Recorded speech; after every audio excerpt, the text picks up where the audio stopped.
Person and members of the Southwest branch of the Law Society of Kenya. I want to now speak in my capacity as an advocate of the High Court of Kenya, fully paid up and registered, and also a former member of the Council of the Law Society of Kenya. It is coincidence that I happen to be in Kisii today on a day when the Law Society has decided that it is going to call out all Kenyans of goodwill to come and stand against a nascent dictatorship that we are seeing in our country. One of the things that we want to make very clear is that even though William Ruto managed to muscle himself into power, and he has managed so far to emasculate other independent organs of the state, including parliament, the judiciary is going to be the last stand for the people of Kenya. You have seen the difference with which we have been treated at the gate of the courts and at the gates of the police, which tells you that whenever everything else fails, it is only the courts that can provide refuge to us.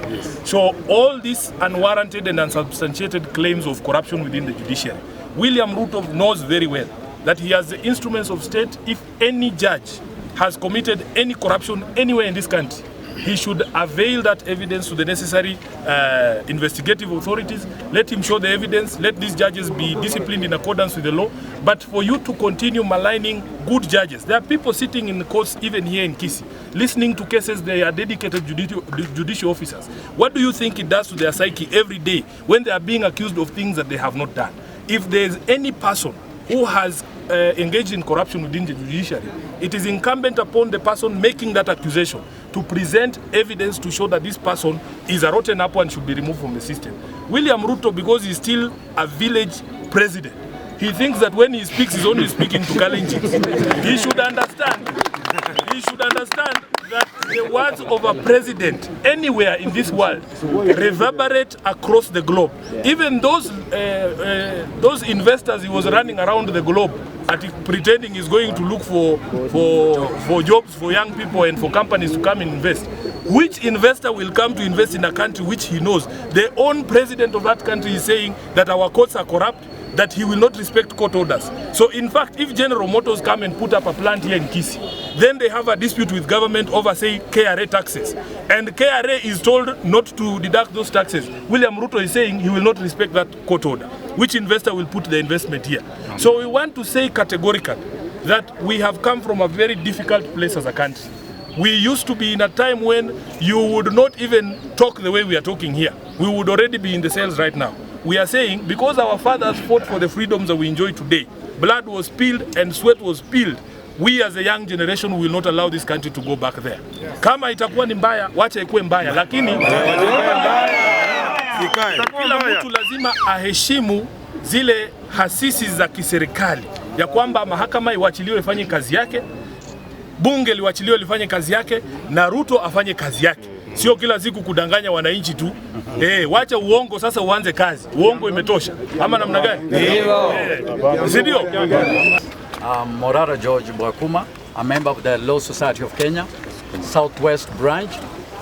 We are really happy and appreciate the presence of the Secretary General of the party of ODM, who is also a senior advocate, who has come in solidarity with the call for standing with the judiciary, which is under siege from the executive.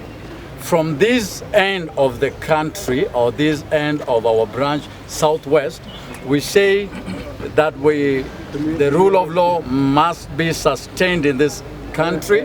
Kenya is a constitutional democracy, and the three arms of government, executive, legislature, and judiciary, must be allowed to perform their duties as entailed and provided for in the Constitution. This morning, we appreciate the presence of Senior Advocate Sifuna in our branch to stand with us and the rest of the advocates in the country on issues of the presidency or the executive trying to malign or put the judiciary under siege. Thank you. ODM advocate. I'm also the chairman of ODM. We have been to the police station to protest the insecurity in Kisii, and we saw it fit that we should also come to court here to stand with the judiciary. Judiciary is an independent arm of the government, and it should be respected. The president our own President, William Samoei Ruto, should respect the rule of law, should respect the judiciary, and should respect the independent arms of the government. Failure to do so, we will live in a country where there is anarchy. Article 4, Article 3, and even Article 1 of the Constitution is very clear, and Article 10, that the President is supposed to follow the law, to rule this country by the rule of law and nothing else. So we demand that he stops what he's doing, make sure that the judiciary is independent as we go